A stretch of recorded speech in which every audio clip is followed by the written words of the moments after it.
John chapter 13. It was just before the Passover Festival. Jesus knew that the hour had come for him to leave this world and go to the Father.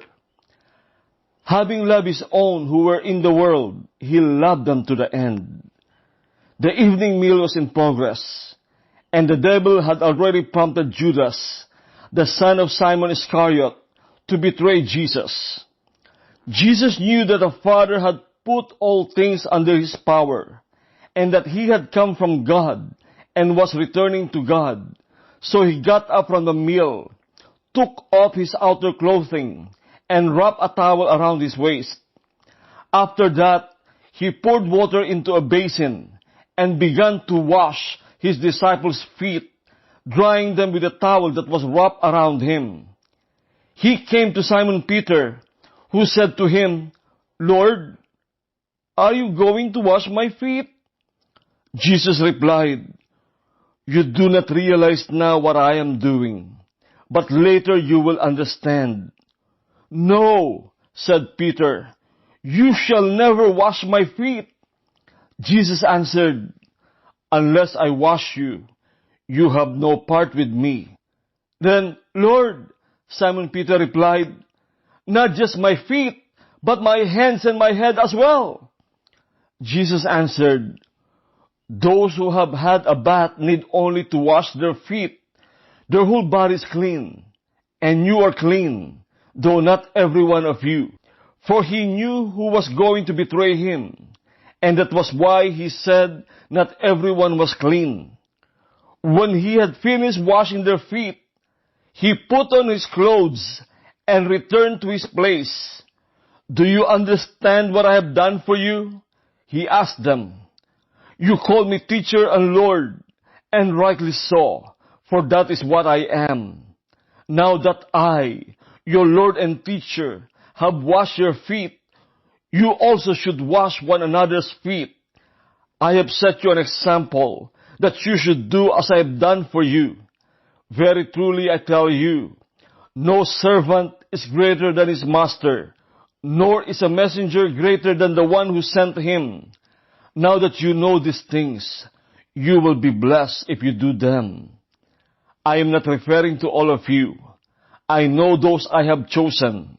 But this is to fulfill this passage of Scripture. He who shared my bread has turned against me. I am telling you now, before it happens, so that when it does happen, you will believe that I am who I am. Very truly I tell you, whoever accepts anyone I send accepts me, and whoever accepts me accepts the one who sent me." After he had said this, Jesus was troubled in spirit and testified, "Very truly I tell you, one of you is going to betray me." His disciples stared at one another, at a loss to know which of them he meant. One of them, the disciple whom Jesus loved, was reclining next to him. Simon Peter motioned to this disciple and said, "Ask him which one he means." Leaning back against Jesus, he asked him, "Lord, who is it?" Jesus answered, "It is the one to whom I will give this piece of bread when I have dipped it in the dish." Then, dipping the piece of bread, he gave it to Judas, the son of Simon Iscariot. As soon as Judas took the bread, Satan entered into him. So Jesus told him, "What you are about to do quickly." But no one at the meal understood why Jesus said this to him. Since Judas had charge of the money, some thought Jesus was telling him to buy what was needed for the festival, or to give something to the poor. As soon as Judas had taken the bread, he went out, and it was night. When he was gone, Jesus said, "Now the Son of Man is glorified, and God is glorified in him. If God is glorified in him, God will glorify the Son in himself, and will glorify him at once. My children, I will be with you only a little longer.